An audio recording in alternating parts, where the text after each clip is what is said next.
मेरे प्यारे परिवारजनों,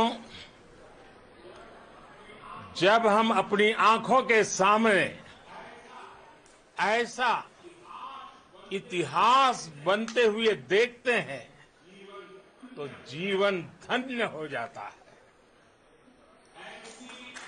ऐसी ऐतिहासिक घटनाएं राष्ट्र जीवन की चिरंजीव चेतना बन जाती है। ये पल अविस्मरणीय है। ये क्षण अभूतपूर्व है। ये क्षण विकसित भारत के शंखनाद का है। ये क्षण नए भारत के जयघोष का है। ये क्षण मुश्किलों के महासागर को पार करने का है। ये क्षण जीत के चंद्र पथ पर चलने का है। ये क्षण 140 करोड़ धड़कनों के सामर्थ्य का है। ये क्षण भारत में नई ऊर्जा, नया विश्वास, नई चेतना का है। ये क्षण भारत के उदयमान भाग्य के आह्वान का है। अमृत काल की प्रथम प्रभा में सफलता की ये अमृत वर्षा हुई है। हमने धरती पर संकल्प लिया और चांद पर उसे साकार किया। और हमारे वैज्ञानिक साथियों ने भी कहा, India is now on the moon. आज हम अंतरिक्ष में नए भारत की नई उड़ान के साक्षी बने हैं। साथियों, मैं इस समय ब्रिक्स समिट में हिस्सा लेने के लिए दक्षिण अफ्रीका में हूं, लेकिन हर देशवासी की तरह मेरा मन चंद्रयान महाअभियान पर भी लगा हुआ था। नया इतिहास बनते ही हर भारतीय जश्न में डूब गया है। हर घर में उत्सव शुरू हो गया है। हृदय से मैं भी अपने देशवासियों के साथ, अपने परिवारजनों के साथ इस उमंग और उल्लास से जुड़ा हुआ हूं।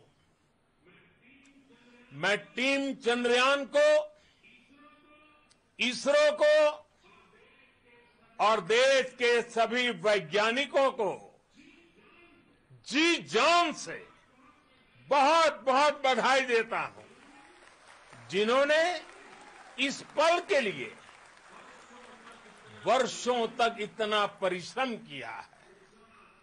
उत्साह, उमंग, आनंद और भावुकता से भरे इस अद्भुत पल के लिए मैं 140 करोड़ देशवासियों को भी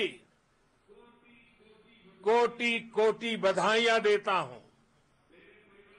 मेरे परिवारजनों, हमारे वैज्ञानिकों के परिश्रम और प्रतिभा से भारत चंद्रमा के उस दक्षिणी ध्रुव पर पहुंचा है, जहां आज तक दुनिया का कोई भी देश नहीं पहुंच सका।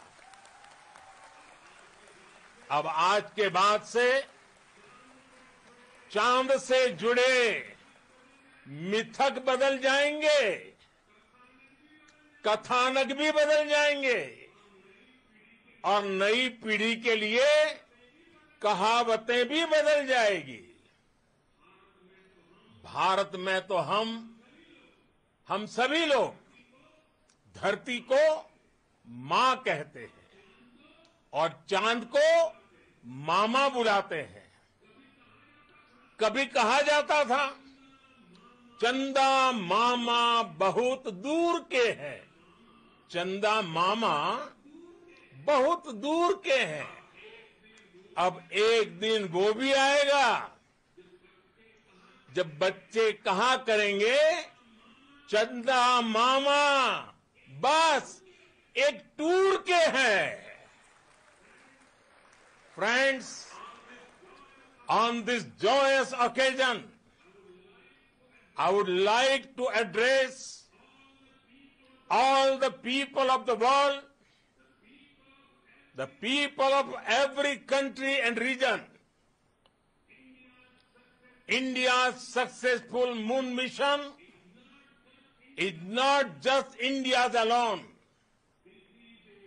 This is a year in which the world is witnessing India's G20 presidency. Our approach of one earth, one family, one future is resonating across the globe. This human-centric approach that we present and that we represent has been welcomed universally. Our moon mission is also based on the same human-centric approach. Therefore, this success belongs to all of humanity, and it will help moon missions by other countries in the future. I am confident that all countries in the world, including those from the global south, are capable of achieving such feats. We can all aspire for the moon and beyond. मेरे परिवारजनों, चंद्रयान महाअभियान के ये उपलब्धि भारत की उड़ान को चंद्रमा की कक्षाओं से आगे जाएगी। हम हमारे सौर मंडल की सीमाओं का सामर्थ्य परखेंगे और मानव के लिए ब्रह्मांड की अनेक संभावनाओं को साकार करने के लिए भी जरूर काम करेंगे। हमने भविष्य के लिए कई बड़े और महत्वाकांक्षी लक्ष्य तय किए हैं। जल्द ही सूर्य के विस्तृत अध्ययन के लिए ISRO Aditya L1 mission launch करने जा रहा है। इसके बाद शुक्र भी इसरो के लक्ष्यों में से एक है। गगनयान के जरिए देश अपने पहले ह्यूमन स्पेस फ्लाइट मिशन के लिए भी पूरी तैयारी के साथ जुटा है। भारत बार बार ये साबित कर रहा है कि sky is not the limit. साथियों, साइंस और टेक्नोलॉजी देश के उज्जवल भविष्य का आधार है। इसलिए आज के इस दिन को देश हमेशा हमेशा के लिए याद रखेगा। यह दिन हम सभी को एक उज्जवल भविष्य की ओर बढ़ने के लिए प्रेरित करेगा। ये दिन हमें अपने संकल्पों की सिद्धि का रास्ता दिखाएगा। ये दिन इस बात का प्रतीक है कि हार से सबक लेकर जीत कैसे हासिल की जाती है। एक बार फिर देश के सभी वैज्ञानिकों को बहुत बहुत बधाई और भविष्य के मिशन के लिए ढेरों शुभकामनाएं। बहुत बहुत धन्यवाद।